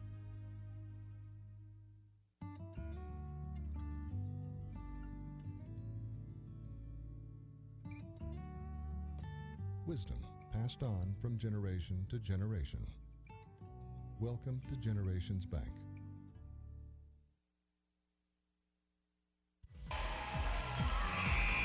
Dennis, you were saying the inability against the continual pressure of South Seneca for Perry to get the ball up court. Dave, I think it was 3 possessions in a row, Perry couldn't even get the ball over the timeline. I mean, it's just incredible to see. They did not score a goose egg in the third quarter. They have it now. First shot of the fourth. Bullseye. And that ends the long drought. Alicia Pasco with a 3-ball. The lead at 20 for South Seneca. Driving Albro. Stop and pop. No, but she draws the foul. Nice aggressive move by Sarah Albro, the junior, off the bench for Heather and Robert Mott's Lady Falcons, hoping to take their record to 20-3 and await the winner of the Calmom Avon game that follows this one. You know, Dave, I think another unsung hero of the South Seneca team today is Emily Lavarnaway. Great job on the glass early on and some huge rebounds. That's a great something point. we haven't really talked about. Great point, as she has been the Windex lady. Her offensive game hasn't been there as it has been, but only defensively 2 points, and rebounding, she's been there all the way. And here's another turnover off the missed free throws. Kenyon looking, lay it up, yes! And I have Mackenzie with 11 points in double figures yet again, leading scorer in the semis, I think with 16. 38-16, South Seneca all over the Perry Yellow Jackets, and Mackenzie all-around game creates another turnover. Mingus out there, Bailey with 4 fouls, I think, right, Dennis? Yes, sir. But they lead by 22. Corner opening Albro. Back to Bailey Mingus. Near the top of the key now, right wing. This is Lavarnaway driving, stopping, firing, not hitting. Good move, just wouldn't go. And look at the physicality. Players on the floor, and players on the floor again. South Seneca gets the loose ball. Driving with it, and partially deflected fight, jump ball. Possession arrow, South Seneca. Got to give Perry credit. They're playing hard still. The Lady Falcons enjoying a 22-point lead. Romulus, by the way, losing, I think, by 15 versus Prattsburgh in the D2 final yesterday. Jumper, baseline, no. Rebound, a collision. And Perry comes away with it. Couple Falcons bumped into each other. Inside feed, layup, good by Rachel Evans. She had 2 foul shots in the first half. And pressure now, this is interesting. Perry now down 20. And no doubt somewhat fatigued and worn out by all the South Seneca pressure. Finding a need to put a pressure of their own on the Lady Falcons because they've trailed by 20. Rachel Evans is a player for Perry, averaging 10 a game. Only at 4 points right now. She's got to step up. Kenyon finds the open player, teammate Shawless, brings it out. Kenyon opening from the wing, no. Tapped up and controlled by Perry. South Seneca only 2 points in the fourth quarter so far, but they lead by 20.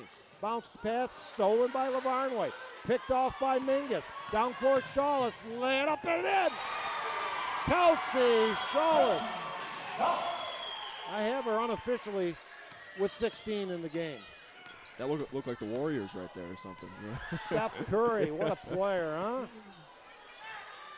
Baseline jumper by Perry's Kroll, no. Rebound, no. They are tired out.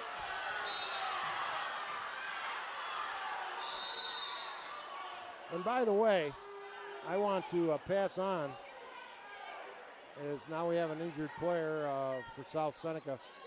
She's holding her shoulder and in some definite discomfort. Skylar Shawless. And she banged that in the last game, so we have an official timeout. I want to say that Dr. Littlejohn and his outstanding orthodontic team share a common goal to ensure the overall wellness of each of their patients through orthodontic care. They utilize the latest technological advances, including Invisalign and Excellident. Check out their website at littlejohnortho.com.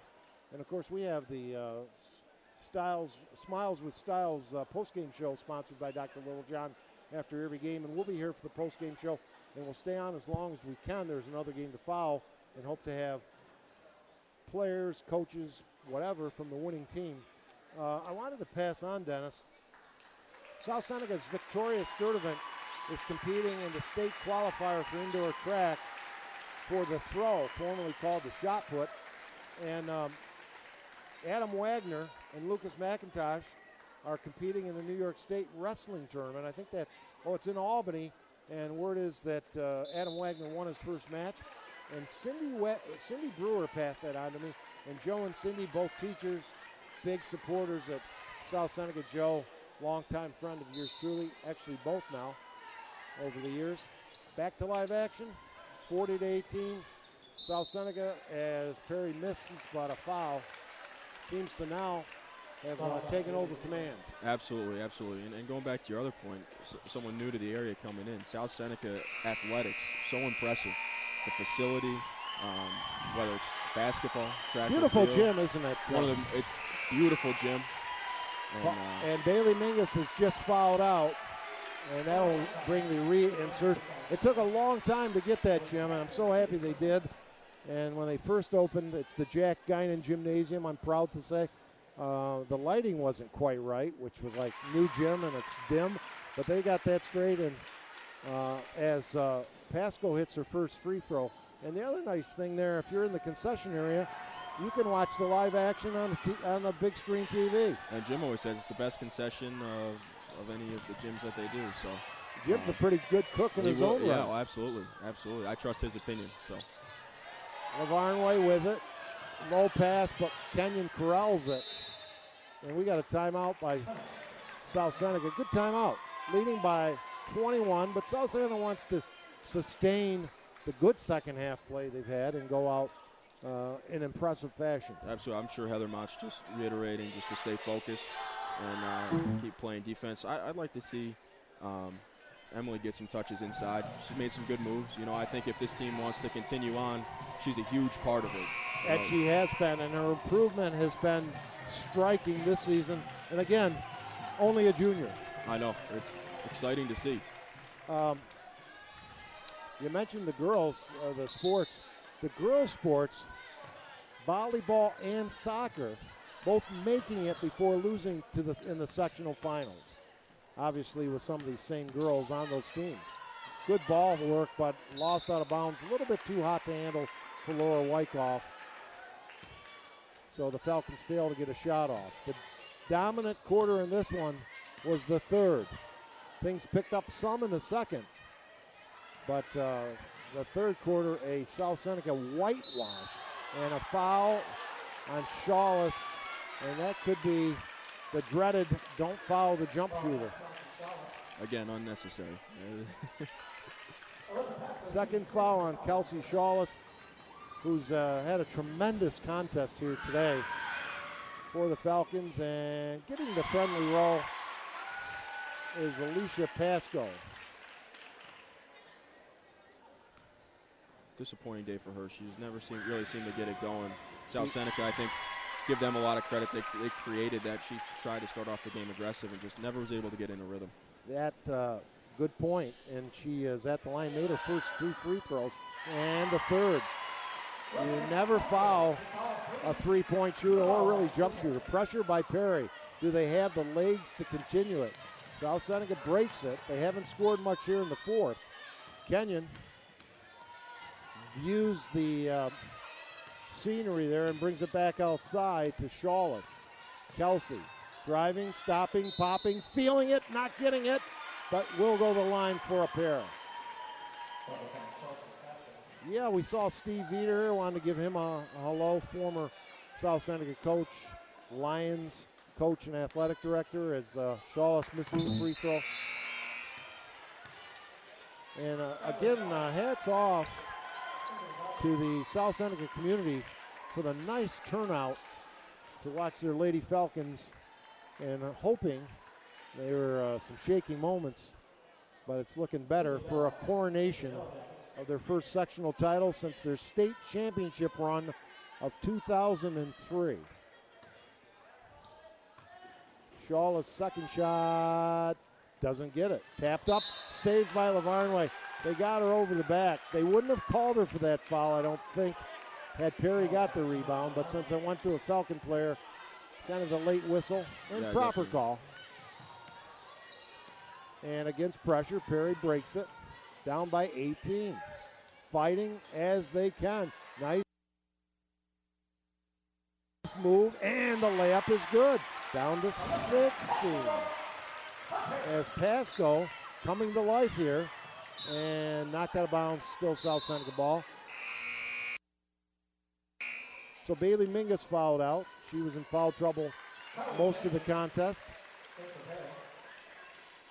So it's Kenyon, Lavarnway, Wyckoff, and Schuyler, and Kelsey Shawless. Schuyler with it now, bouncing it to sister Kelsey.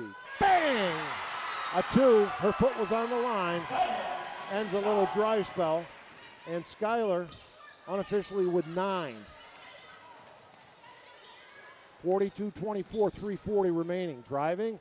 Pasco, nice left-handed layup. She has really come to life. I have her for 7, 8, 10, 11, 15 points, and Falcons call a timeout, and I bet they're going to talk a little defense. Absolutely. I was tough on Alyssa Pasco, but she hit her average, and really you just wish you saw this a little bit earlier to set the tone for Perry. But Heather Mott, I'm sure, is just preaching. You just got to stay in front of your person. Dennis, it's been great having you along my side. Of course, I know you from the great times at Seneca Falls Country Club, where your 7-iron is about equal to my driver, I might say. And I'm anxious to get back there, hopefully in another month or so. But the Falcons started slow, lots of multiple turnovers, and Perry, to their credit, has not given up the ship. Not at all, not at all. Just too much firepower for South Seneca, and I love the way they play. Defensively, the energy they bring, and fun team to watch. The winner of this continues Wednesday. Kenyon driving, just ballerinas around the sideline, and the air ball. She gets the rebound, tries to pass it cross side. Maybe should have taken another steal by Kenyon. What an effort by McKenzie. She had a couple of steals, a great pass, and the Falcons get another chance. And Heather shouting at her defiantly, go to the basket. She passed a little bit too much for her coach's liking. She has it now. She's going to follow her advice and not get it. But Lavarnway there, no. Rebound saved by Shawless. That's Schuyler. And she'll reset it. New shot clock. 3 minutes between the sectionals championship for South Seneca as they lead by 16. Not out of the woods quite yet. Wyckoff, and what do we got? A travel maybe? We were blocked by one of the I believe it was officials, but I think a little extra baby step there. And here come the Yellow Jackets. Down court, nice drive by Chelsea Pasco. The shot is missed, taken off by Schuyler. Schuyler lost it off the double team. Little sloppy play here. The bomb from outside is an air ball by Alicia Pasco. It'll go back to the Falcons, 2.5. Hey, I wanted to give a shout out to Mary Reed, owner of Taste of Wine Country Cafe, who provided a complimentary pasta dinner for the Lady Falcons a week ago. Heather Mott informed me of that, so nice move by a former fellow graduate of mine. 2 minutes and 15 seconds remaining in the fourth quarter. The Falcons 42-26. Driving, stopping, runner, no. Rebound, Wyckoff, no. Rebound, and what do we got? A foul. And both officials blew the whistle, and they're going to confer. It's going to go against Perry. And Mackenzie Kenyon, for about the 30th time today, will inbound the basketball. As one of the Perry girls telling the official what really happened. A nice round of applause. Looks like Coach Chelsea Pasco. Courtney Kingston may be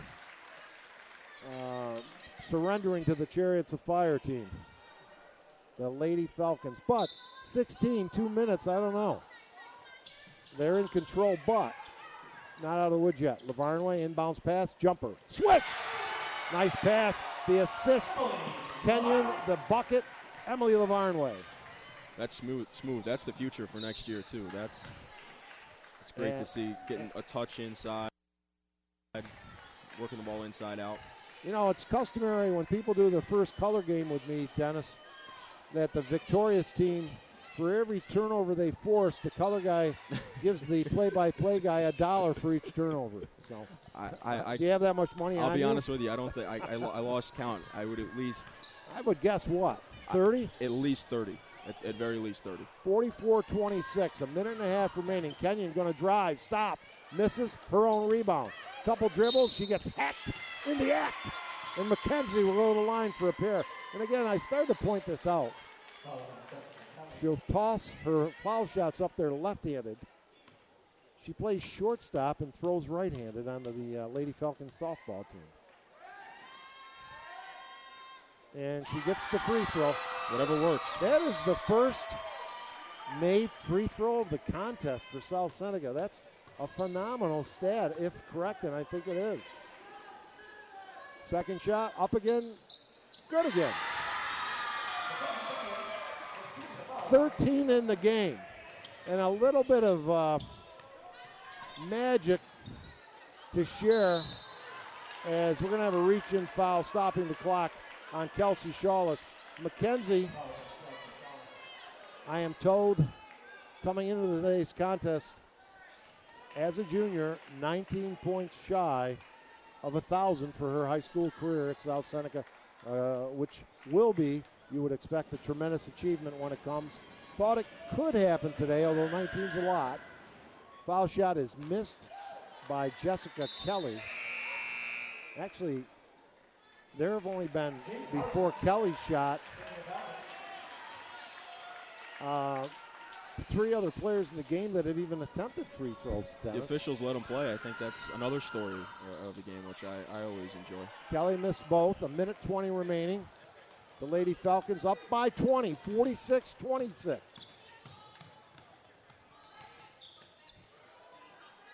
The Shawless girls. This is Kenyon. Nice pass to Hannah, who's in there. Or excuse me, Jade Parsons. And a collision, and 2 players went down hard. Lavarnway and Zangi. Both players just playing hard. Everything's okay. It's all clean.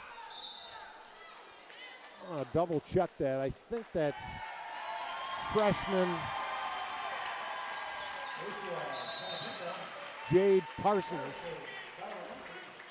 I'm not sure. Is that a 31? We got a timeout.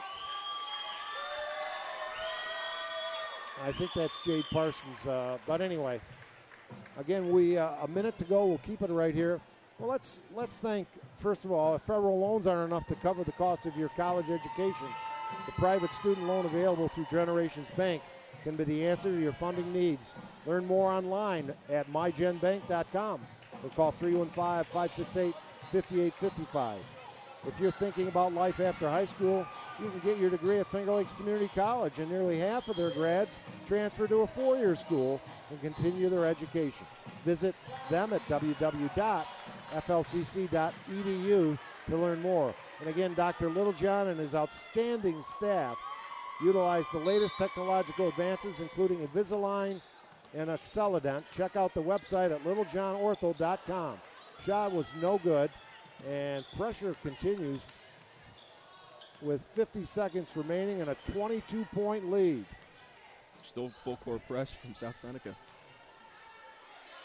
Maybe not the entire team, but some of the players. Outside shot, no. Kenyon ties up. How many steals and assists would you guess for McKenzie today? She has to have at least 6 steals. She's just been everywhere today. And getting a nice round of applause, Skylar Shawless. As Sarah Albo returns, Skylar a fine game, and sister Kelsey. And McKenzie comes out of the game to a rousing applause. The Falcons on their way to a sectional qualifier. When McKenzie gets to 1,000, how many other Lady Falcons have scored 1,000? I'm not sure, but I bet Heather no? I do not know. Heather Mott might be close herself. She was a fine player back in the day. I can only tell you who holds the individual rebounding record for a game at South Seneca on the boys' side of it, Dennis. And I won't mention his name. Mention? Okay. 48-26, 30 seconds left in this one. The Finger Lakes teams played hard, advanced, but lost in the finals. Near steal and then lost out of bounds. 24.7 seconds. Happy to be bringing you the action on Finger Lakes 1. And again, if you would like to watch the video and the audio together, that'll be available no later than Monday. And you can watch it then and beyond as you desire. Again, on Finger Lakes 1, and thanks to Jim Sinacropi, he calls high school basketball in Section 5 a labor of love. And he does just a great job. You don't know the half of it. Tricky dribble, steal. Well, the Falcons lost out of bounds to who? South Seneca with just 9 seconds left. 48-26. Lady Falcons by 22. Disappointment in volleyball, in soccer, as they had great seasons, but not today on the basketball hardwood. Inbounding, Albro gets it to Jade. Gets the roll. Jade Parsons, the freshman, and this one is history. The coronation begins. The South Seneca Lady Falcons with their first sectional title since 2003 take a slow start and propel to a big second half victory, 50-26 over a gamed but outmatched Perry Yellow Jacket team. Absolutely, great job by South Seneca. I think the better team won for sure, and hopefully they can continue this type of play, not be rattled by the slow start, maybe build a little character for the continued run against the C1 champ. We're going to keep it right here, and we're going to have a extended post-game show again until as time permits. So, Dennis, for all the faults and all the flaws of the South Seneca performance, particularly early, they won by 24. I had handicapped this game in the car coming up with my friends Jim and the fabulous Hunt brothers, Jason and Jeremy, whose work on the cameras you'll see if you watch the video broadcast as well, that South Seneca by at least 20. So I had my doubts the way it was going after one half of play, but they certainly got the message at halftime by Heather Mott and assistant coach and her husband Bob, and a 19-0 third quarter just incredible, run. just incredible. That run in the third quarter there, Perry unable to even get the ball across the timeline 3 or 4 times, and just kind of broke the floodgates open and started some great scoring on the South Seneca side by Kelsey Shawless. What a great day for her. I think nobody does it better in high school basketball in New York than Section 5. There may be some other sections who do unequal or close to job, and of course I'm somewhat biased as the game group of Perry Yellow Jackets, they played their hearts out. They're being introduced one by one now, getting some T-shirts and congratulations. Nothing to be ashamed of for that Livingston County team. Absolutely. Alyssa Pasco, at the end of the day, she played her heart out. She did everything she could, but at the end of the day, it just wasn't enough. Well, I got to add up the scoring here. And what's amazing, Dennis, Alicia Pasco with 15 points. Only 4 of her teammates scored, and none more than 4 points. That tells you the type of defense that the Lady Falcons exhibited here today, and that verifies what I had. As let's run down the scoring right now for the Perry Yellow Jackets. Emma Eichler with 2. McKenna Crow with a 3-point basket for 3. Chelsea Skylar Shawless gets the sportsmanship award. That's nice. Chelsea Pasco with 2. Rachel Evans with 4. And Alicia Pasco with 15. Nice award here, individual sportsmanship award, and we'll give you the South Seneca scoring momentarily. We don't want to miss the announcements here. At this time, I would like to announce the All-Star selections for the 2016 Class C sectional. The all-tournament team about to be introduced. From Oliver Richburg, Brittany Mott. From Oakfield, Alabama, Lauren Redding. One member of each Oakfield, Alabama, and Oliver Richburg's semi-final team on the all-tournament team, and Alicia Pascal, no surprise there. Absolutely. She was the heart and soul of Perry today. And now a bit of a pause. Again, we're wrapping up the 50-26 sectional title by the Lady Falcons of South Seneca. Their first in 13 years. From South Seneca, Emily Lavarnway. Emily Lavarnway didn't score a lot. Dominant defensively and on the boards, and a great semifinal game too. Absolutely, unsung hero. Rachel Evans becomes the second player. She had the big semifinal game, only 4 today. And from South Seneca, Mackenzie Kenyon. Well, that will mean that Mackenzie, who gets in the all-tournament team, that Kelsey Shawless is going to be your MVP, I believe. Deserving so. What a great day for her.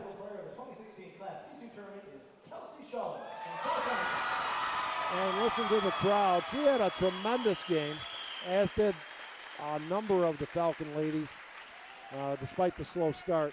5-4 after one quarter, 17-13 at halftime, but 36-13 after the third quarter, Dennis. Absolutely, and it really all started with Kelsey Scholes. She set the tone coming out at halftime. The team played great defense, but what we talked about at halftime, she was able to get to the basket and create good scoring opportunities. One thing I like about the Falcons, they're sometimes they've been playing so unselfishly, sometimes to a fault, and we saw evidence of that today. I want to point out Tim Lincoln and Phil White, two class guys, as members of the Section 5 girls basketball committee, giving out these awards at midcourt. And the ladies now, to the victors go the spoils, as they'll announce all the players one by one. While they're doing that, let's get a rundown of the scoring for South Seneca. 2 points for Sarah Elbro, 9 for Skylar Shawless, 6 for Emily Lavarnway, but a big game on the glass. 13 for Mackenzie Kenyon, 994 in her career, Dennis.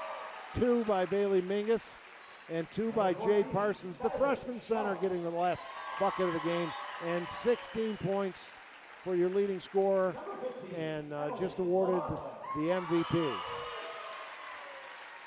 It'll be a happy bus ride home to Ovid. Absolutely, and for all these fans and that again, came out to support today. In about a half an hour, Calmum and Avon, they're two communities not far from one another. That should have a great turnout. Will play in the Class C1 sectional final. The winner of that one will play the South Seneca Falcons, not to be confused with the Ohio State Buckeyes, in Canandaigua at Canandaigua High School Wednesday evening. I'm not sure of the time, but Tim Lincoln told us it would be the second game, the D championship, or D qualifier, I should say, to be played first. So 6 years into the coaching tenure of Heather Mott, and the dividends rewarded today, the efforts, the time involved by her and her husband to coach these Lady Falcons and bringing them to this point. And they want more. I know they're hungry.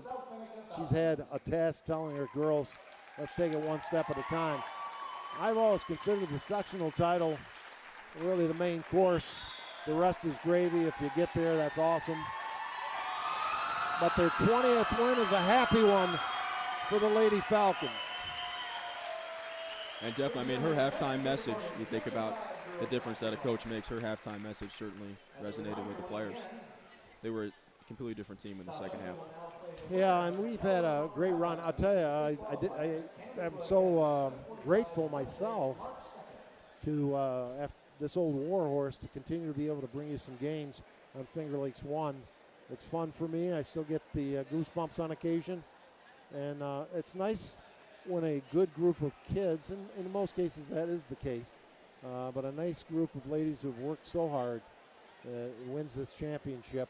And again, as Jim has traveled around the Finger Lakes, a lot of teams have advanced but then fell just short. And the Falcons had their struggles early, but second half, dominant. Absolutely, absolutely. And pictures being taken. I don't know if I watch too much basketball, Dennis, but I watched a lot of hoops last night, recorded a game, and recorded 2 today. I think it would be good to get the players from the all-tournament team, which would be Mackenzie, Emily, and we'll take a commercial break, and we're going to try to get several of the players and hopefully the coach or coaches. And let's take a deep breath. 50-26, your final. Back with more, wrapping up this South Seneca Lady Championship after this.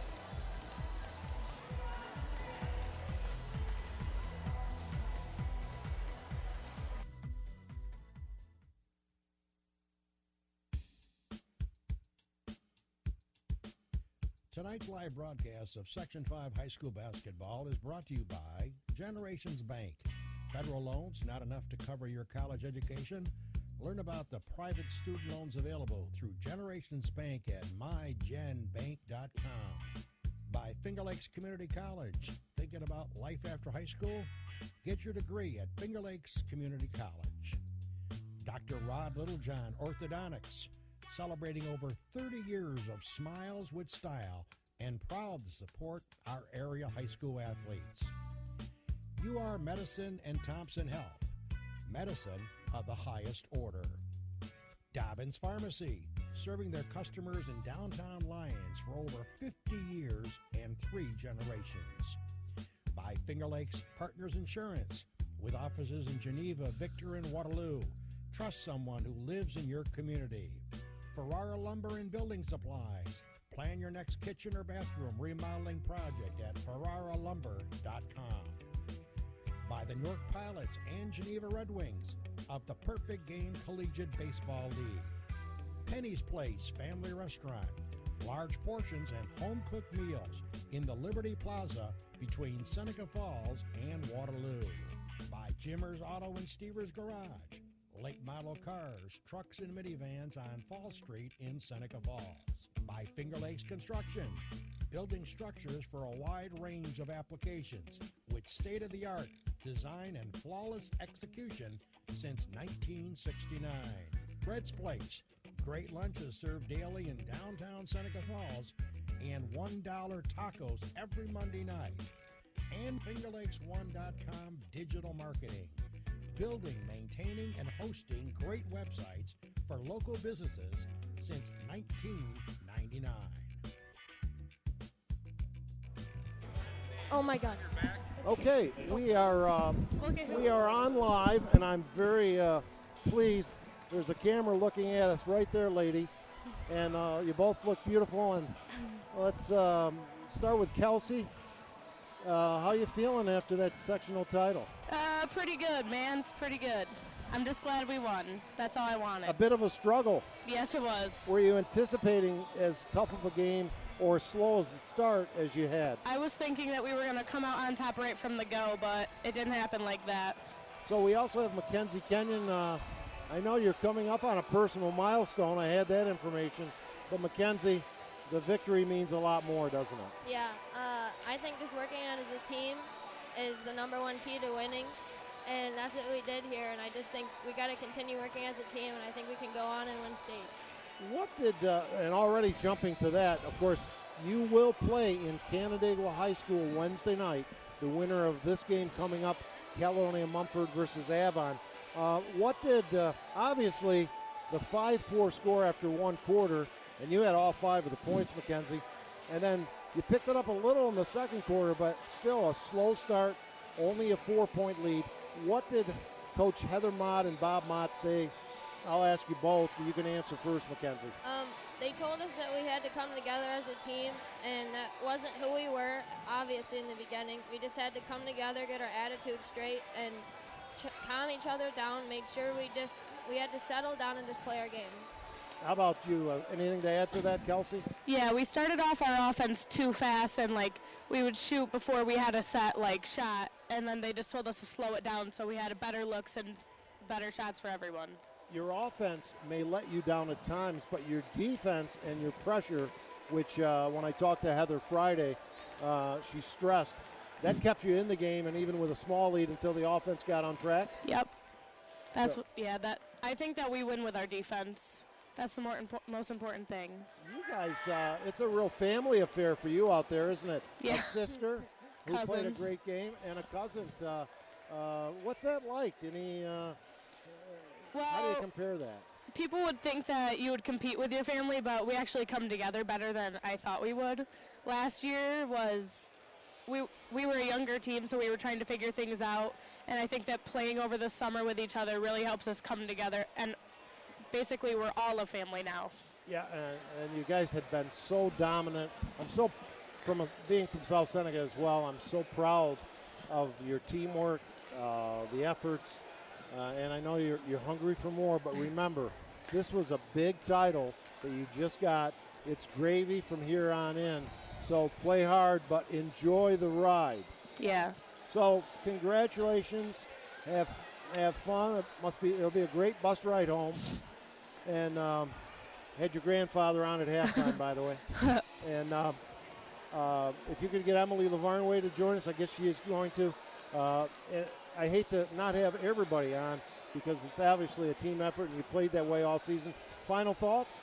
I just think we have to continue to play strong and got to keep our composure with each other and just keep on chugging along as a family, and we'll be fine. Kelsey? No matter what happens, as long as we play as a team like we did the second half, we're going to come out on top. So you're confident? Yes. But you got to keep it under control. Yes. Congratulations, Lady Falcons, 50-26. What a third quarter you guys had, huh? 19-0. Yeah. That settled things. Keep it going, and congratulations most especially. Enjoy the ride. Thank you. That was Mackenzie Kenyon and Kelsey Shawless here on Finger Lakes 1, and they'll get a chance to go watch themselves on this broadcast when they choose to. And we're also going to have Emily Lavarnway, the third member of the all-tournament team, join us. Emily, congratulations. Hello. Thank you. How you feeling after that tremendous victory? Wonderful. It feels fantastic to win. Well, you were one of the players, really the whole team for quite a while, that struggled on the offensive end. Yes. How did you get things turned around? During halftime, we all came together as a team, and we really built each other up instead of just being our own selves.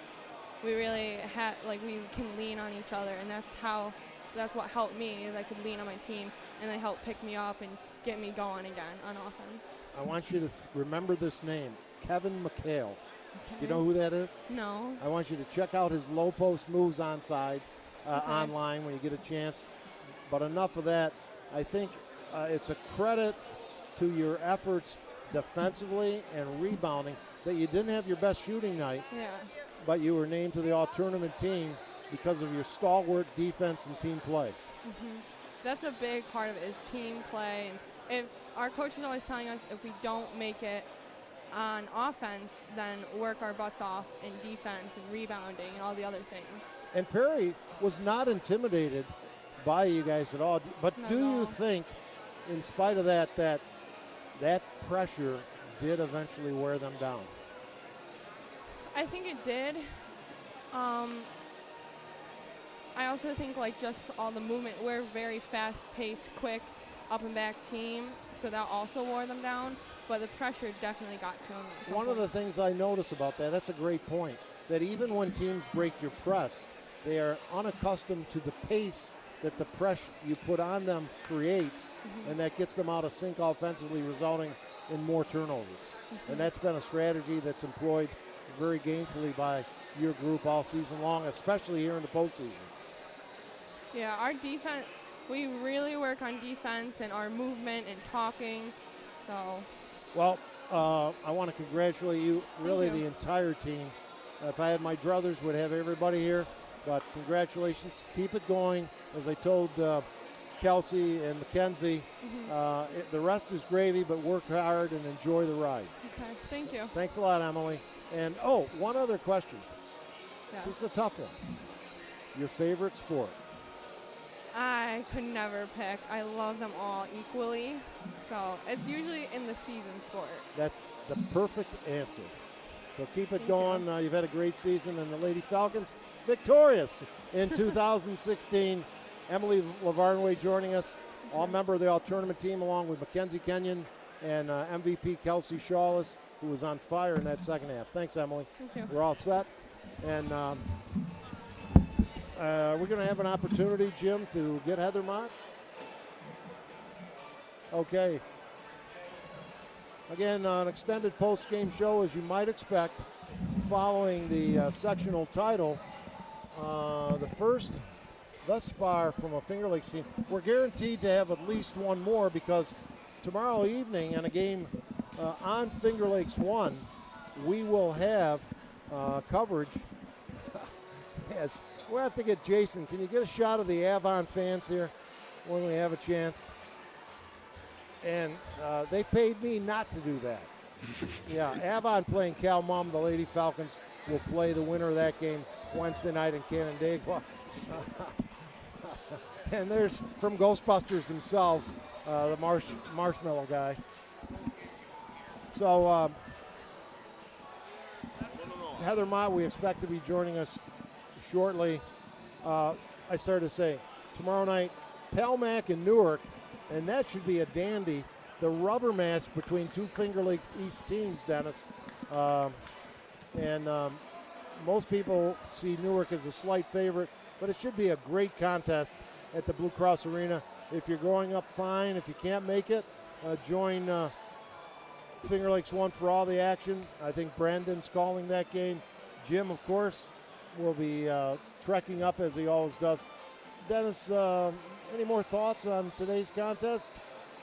It's been a pleasure having you. Well, hey, thank you for being patient, and I really enjoyed calling the game with you today. I mean, I think that I was really impressed by South Seneca. First time saw them in person play. Just overall, the way they play defense, the way they play together, the way they respond to their coach, it's refreshing to see. And so happy to have with us now momentarily, and Heather Mott. Heather, congratulations. How's it feel? Amazing. How did that first quarter feel? Not so amazing. Not so amazing. We asked the girls this, but give your version of what went on at halftime to really turn things around. Well, I think I'd be more interested to hear what the girls had to say, but it was a reality check for us. That first half, that's not really who we were as the type of style that we play. I felt like we were starting to self-destruct a little frustrated. Oh boy, missing a lot of shots, a lot of chippy shots, and that gets frustrating. And I think, we had to return to the type of team we were, and that was the discussion at halftime. Two of the things that you stressed when we talked Friday, defense and taking it a step at a time. Right. And I'm sure that went into the equation of what you told the girls. In fact, they mentioned, you said we have to continue to play together as a team, right, if we're going to keep advancing and win this game today. Right. I think, offense can go one of two ways. You can be on, you can be off, and then be on later on in the game. But defense is something that you have all the time. You can always do well. You can always play good defense, and that's really been our motto. We're going to win this on defense, and whatever happens offensively, that's going to be the icing on the cake. Taking a step at a time now. First of all, enjoy the ride, enjoy the weekend. Right. What do you know about these two teams that obviously you're going to watch here that are going to play, Caledonia, Mumford, and Avon, who have to be pretty good rivals, I would think, between themselves. Right. What can you tell me, if anything, or our listeners and viewers about them? A little bit bigger. They got some strong guards. My scouting report is, a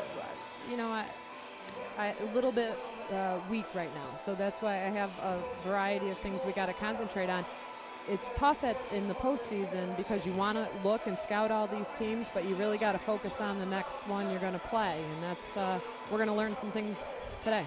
And this half. do you know much about the other teams advancing, particularly in the Buffalo section at all? We've looked at them. Well, my husband and I have started looking as to who's going where, and not really much I can comment on right now. The one thing I wanted to say, I want to give some equal billing, a word if you could, on what it's meant to have your best friend coaching alongside you, your husband Bob.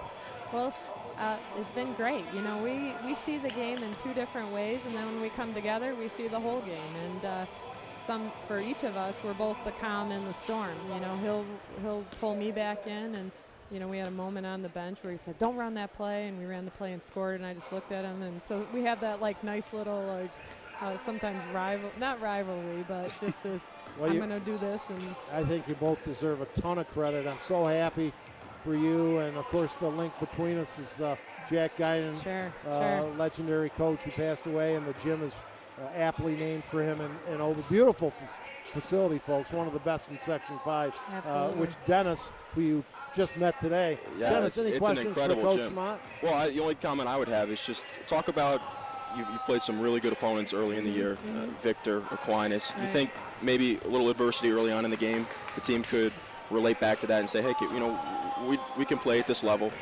Yeah, absolutely. I mean, that was a conscious decision when making our schedule last year. We have to go out and play some bigger teams and see where we stand. Right. You know, sometimes in the leagues we play, in the smaller classes, you know, you can dominate in those brackets and in those leagues, but you really got to go out and test the waters. And I said, let's go play some A schools, you know, and see where I knew we could compete. And I knew we could compete well, and we did win. Newark, we battled against Aquinas. We only lost to 11 by Victor, and Victor's doing very well. I'm curious what they're doing today, but, you know, that was great, you know, and it's tough because you want to experience, you know, sometimes losing to good teams by only a couple is a good lesson in and of itself. Absolutely. You know, if you have like a totally undefeated, you don't know how to battle that adversity, you know. Definitely. So, I think we definitely saw that early today. Yeah, we have to battle back for sure. Well, Heather, thank you for joining us. Again, a little bit of my heart goes out to you guys as well. Yeah. Your girls represented themselves so well in the interviews, and my hat's off to the other girls we didn't get a chance to speak with. Right. And as I told them, enjoy the ride. This was the big one, and everything else is gravy. But that's right. We said the same thing. Keep it going if you can. Absolutely. We'll see you Wednesday night in Canandaigua, hopefully. Sounds good. We're going to sign off right now from Rush-Henrietta in Henrietta, New York. The South Seneca Lady Falcons 50-26, busting it open in the second half. Their first sectional title since 2003 for Heather Mott, Bob Mott, and the rest of the Lady Falcons. Thanks for joining us.